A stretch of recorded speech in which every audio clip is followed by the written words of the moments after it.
পঞ্চম স্কন্ধেও ভাগবতে বর্ণনা করা হয়েছে। যখন সগর এই গঙ্গাকে নিয়ে এসছেন তো সগর রাজা, সগর রাজার দুই স্ত্রী ছিল, কেশিনী সুমতি। দুই স্ত্রী থেকে এক স্ত্রী থেকে 60,000 ছেলে ছিল, আর এক স্ত্রী থেকে এক ছেলে ছিল। সগর মহারাজ শশাগরা পৃথিবীর রাজা ছিল।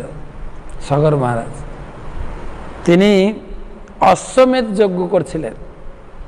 99টা যজ্ঞ সম্পূর্ণ হয়েছে। এবারে লাস্ট 100 যজ্ঞ পূর্ণ হলে স্বর্গে ইন্দ্র হওয়ার আপনি যোগ্যতা লাভ করবেন। সেই জন্য দেবরাজ ইন্দ্র তাকে 100 অশ্বমেধ যজ্ঞ কমপ্লিট করতে দিলেন না। এসে তার যজ্ঞাস্য চুরি করে নিয়ে পালিয়ে গেলেন। আর সেই যজ্ঞের অশ্ব তার সন্ধানের জন্য তার 60,000 ছেলেকে পাঠালেন খুঁজতে। আর ইন্দ্র কি করেছেন, সেই অশ্বকে কপিল মুনির আশ্রমে বেঁধে রেখে চলে গেছেন। আর এই 60,000 রাজকুমার ক্ষত্রিয় খুঁজতে খুঁজতে কোথাও না দেখে এই যজ্ঞের অশ্ব এই মুনির আশ্রমে, আর মুনি ধ্যানস্থ হয়ে বসে আছে। তারা চিন্তা করে এই মুনি চোর, এখন আমাদের তাড়াতে পালাতে না পেরে এখন ধ্যানস্থ হয়ে গেছে, মার মার কর। তার চিৎকার চেঁচামারি করে আক্রমণ করতে গেল। আর সে ছিলেন মুনি, কপিল মুনি। ধ্যান থেকে তিনি উঠে এলেন, জাস্ট দর্শন, কে এই চোখের অগ্নিতে, রসাগ্নি বলে, রসাগ্নি, সঙ্গে সঙ্গে 60,000 পুত্র ছাইবস হয়ে। তখন তার আরেক ছেলে ছিল, একটা ছেলে ছিল যার নাম ছিল অসমঞ্জস্য। সুন্দর নাম কিন্তু ভাগবত। অসমঞ্জস্য মানে ও সামঞ্জস্য পরায়ণ ব্যক্তি ছিল না, উৎপটাং কাজ করত। বাচ্চাদের সঙ্গে খেলাধুলা করতে করতে কার গলার চেপে মেরে দিত, কাকে জলে ডুবিয়ে মেরে দিত। এত সমাজে উত্তক্ত করলো, সব অভিযোগ পেয়ে রাজা তাকে নির্বাসন দিয়েছিল। কিন্তু যখন নির্বাসন দেয়, যতগুলো বাচ্চাকেও মেরেছিল সব বাঁচিয়ে এনে ফেরত দিয়ে গেল, শক্তি ছিল। তোকে নির্বাসন দিয়ে দিলেন। তখন তাকে জঙ্গল থেকে ফেরানো হলো যে আমার আর কোনো সন্তান নেই, তুমি আমার রাজ্যভার নাও, আমি এই সমস্ত সন্তানদের উদ্ধারের উপায় স্বরূপ কপিল দেবের শরণাপন্ন হলেন। কপিল দেব বললেন, এ একমাত্র উদ্ধার হতে পারে সুরধনী গঙ্গার স্পর্শ। তুমি তপস্যা করে সেই ভগবতী গঙ্গাকে এই ভূমিতে অবতরণ করাও। সেই আদেশ ক্রমে সগর মহারাজ তার শেষ জীবনে তপস্যা শুরু করলেন। পুত্র অসমঞ্জস্যকে রাজ্য প্রদান করে তপস্যা। আর ছিল সত্যযুগ, অনেক বড় জীবন। সে তপস্যা করে গঙ্গাকে আনতে পারেননি। তার পুত্র অসমঞ্জস্য, সেও আনতে পারেননি, সারা জীবন তপস্যা করে। তার পুত্র হচ্ছে দিলীপ। দিলীপকেও আদেশ দিলেন যে আমাদের বংশের সেই বংশ পরম্পরাকে উদ্ধার করার জন্য গঙ্গাকে আনায় করতে হবে। দিলীপও আনতে পারেন। দিলীপ পুত্র ভগীরথের তপস্যায় গঙ্গা দর্শন দিলেন। তাহলে সগর, অসমঞ্জস্য, দিলীপ, ভগীরথ, 4 পিঢ়ি তপস্যা করে গঙ্গাকে নিয়ে এসছেন। হাজার হাজার বছর তপস্যা। মা এসে জিজ্ঞাসা করলেন, ভগীরথ বৎস ভগীরথ, তোমাদের বংশকে উদ্ধার করার জন্য আমি জগতে আসব। আমি অত্যন্ত সন্তুষ্ট হয়েছি তোমার বংশের এই যে আরাধনা, কিন্তু আমি তো এই জগতে আসব, আমি হচ্ছে পবিত্রকারিণী শক্তি, সমস্ত জগতের লোককে পাপ থেকে মুক্ত করব। তারা আমার কুলে স্নান করে পাপ ছাড়বে, কিন্তু আমি পাপে ভারাক্রান্ত হয়ে যাব। আমাকে পাপ থেকে মুক্ত করবে কে? প্রথম প্রশ্ন। দ্বিতীয় প্রশ্ন হচ্ছে আমি নামবো স্বর্গ থেকে, পড়বো এই জগতে, তা আমার বেগ ধারণ করবে কে? বেগ। কেউ যদি বেগ না ধারণ করে আমি তো পাতালে চলে যাব, আমি পাতালে চলে যাব।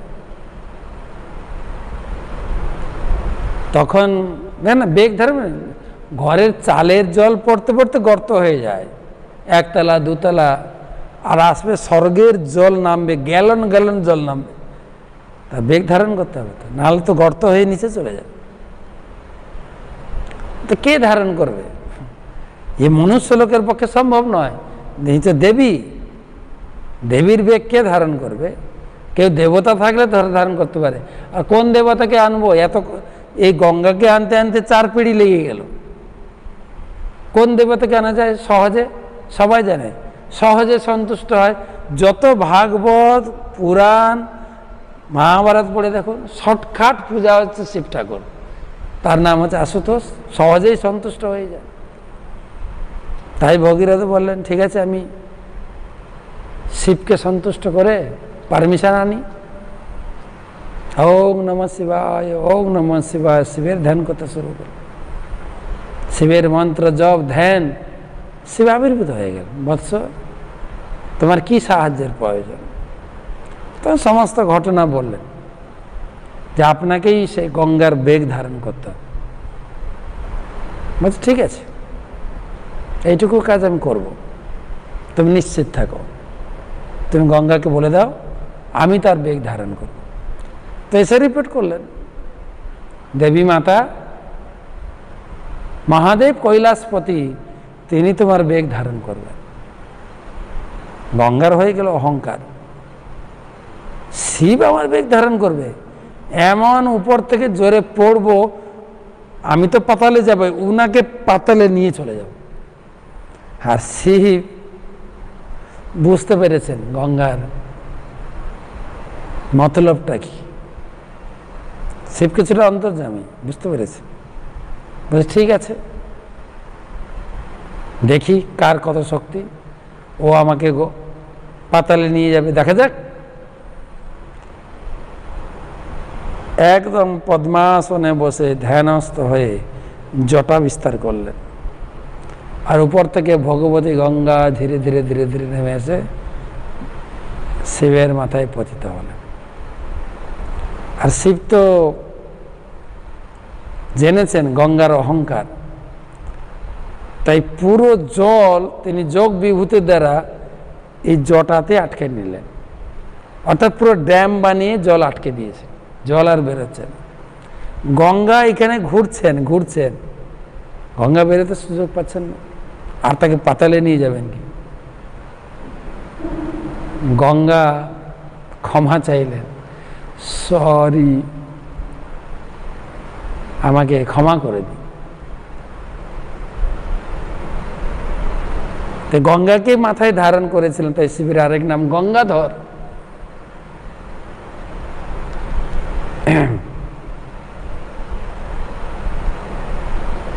শিব যে ভগবানের চরণ জল মাথায় ধারণ করে গঙ্গা। আর এই গঙ্গা তখন গঙ্গা প্রার্থনা করলেন, ক্ষমা করুন আমার ভুল হয়ে গেছে, তখন আমাকে এখান থেকে বের করে দিন, আমার ভগীরথের বংশ উদ্ধারের অর্থে আমাকে যেতে হবে। শিব একটা চুল সে ড্যাম বানিয়েছিলেন না মাথায়, একটা চুল ছিঁড়েছেন, ওই ফুটো দিয়ে যা জল বেরোচ্ছে এখনো বেরোচ্ছে, সেই জলই এই গঙ্গা। এই জল উঠে এসছে, ভাসিয়ে নিয়ে চলে যাবে। বিশাল জলরাশি চলছে, প্রতিনিয়ত বেগে বেগে গিয়ে সমুদ্রে মিলিত। আর সেই গঙ্গাকে নিয়ে এসছে ভগীরথ। আস্তে আস্তে অনেক বাধা প্রাপ্ত, অনেক কাহিনী বড় নিয়ে আসে। তো বলেন শিব তোমাকে ধারণ করবে। আর একটা প্রশ্ন ছিল ভগীরথে এই গঙ্গার, যে আমাকে কে পাপ থেকে মুক্ত করবে? আমি সবার পাপ নেব, আমাকে কে পাপ থেকে মুক্ত করবে?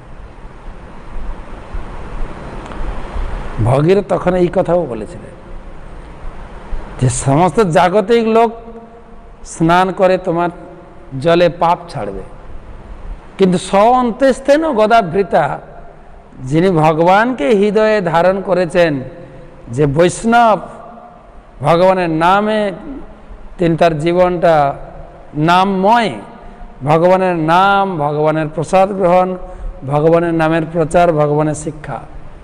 মচ্চিতা মদ্গত প্রাণা বধয়ন্ত পরস্পরম কথয়ন্ত মাং নিত্যম তুষ্যন্তি চ রমন্তি চ। তার জীবনটা কৃষ্ণ ভাবনাময়। সে যখন তোমার কোলে স্নান করবে, তোমাকে তৎক্ষণাৎ পাপ থেকে মুক্ত। গঙ্গা জল পবিত্র, গঙ্গা জল নয়, এ তো চরণামিত, এ সাক্ষাৎ চরণামিত। আপনি দেখবেন গঙ্গা জলেতে স্নান করতে গিয়ে যখন হাতে জল তুলবে, ফুল, তুলসী এবং চরণামিতের কালার, সুগন্ধ, চরণামিত, সাক্ষাৎ চরণামিত। ভগবান বামনদেব যখন তার পদবিক্ষেপ করেছিলেন ব্রহ্মাণ্ড ভেদ করে, যখন ব্রহ্মলোকে পৌঁছালেন, ব্রহ্মলোকে ভগবান চেনা, এই তো ভগবানের চরণ। সঙ্গে সঙ্গে কমণ্ডলু জল দিয়ে অভিষেক করতে শুরু করলেন। আর যেতে যেতে ব্রহ্মাণ্ড যখন ভেদ করলেন, বিরজা নদীর জল ভগবানের পাদপদ্ম ধুইয়ে নিয়ে চলে। এই তো ভগবানের পাদপদ্ম ধোয়া জল, এই সাধারণ জল না তো, একদম চরণামিত। সাধারণ জল কিছুদিন রাখবেন, পোকা হয়ে যাবে, কিছুই হবে না। ব্রহ্ম দেবত্ব অপগচ্ছতি নীর ধর্মই উপদেশামৃতে, একদম ব্রহ্ম গলিত সেই নীর, নীর মানে জল,